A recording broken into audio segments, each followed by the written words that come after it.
When Franklin understands that his brother's inheritance is going to be stolen from under his nose, he decides to get rid of him.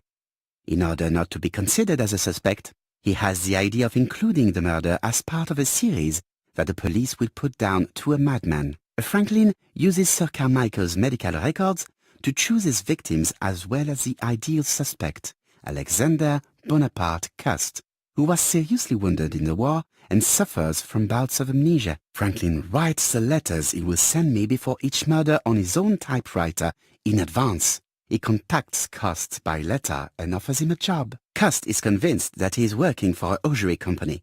In reality, it is Franklin that sends him his instructions, his goods, and even his typewriter. When we receive the first letter, Hastings thinks that it is a joke. As for me, filled with foreboding, I prefer to inform Chief Inspector Japp. Following his written instructions, Cust goes to Andover. He visits Mrs. Asher's tobacco shop and sells her a pair of stockings. After Cust's visit, Franklin, in turn, enters the tobacco shop. Mrs. Asher is not suspicious of the murderer, whom she takes to be an ordinary customer. The old lady turns around to take a packet of cigarettes.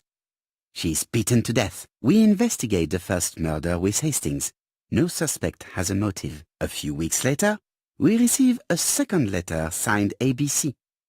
Chief Inspector Japp is informed. The victim's name should start with the letter B. Alexander Bonaparte Cust goes to Bexhill. He sells Mrs. Barnard a pair of stockings. Betty Barnard leaves her work. She's dressed to go out. The young woman is strangled on the beach.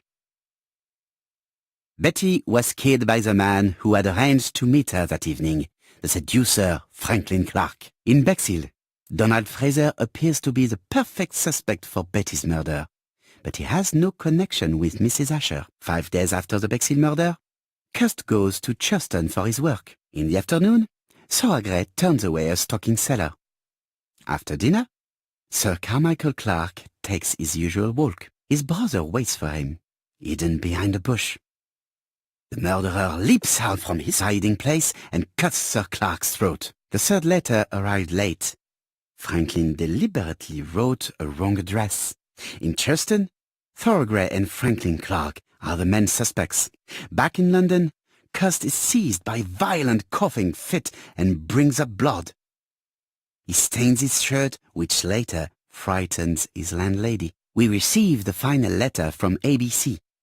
The next murder will be in Doncaster. The second general meeting in London highlights the common point between the victims, stockings, and a throat condition. Cust's landlady telephones Scotland Yard to tell them about her suspicions. Cust is arrested shortly afterwards in Doncaster. Franklin had planned a fourth murder in Doncaster. He abandons the idea after Cust's arrest. Cust confesses to the crimes he did not commit. He's an easy culprit. Too easy. Franklin Clark is unmasked. He is the true culprit and the man who manipulated Cust. And there we have it. Another case solved by Hercule Poirot.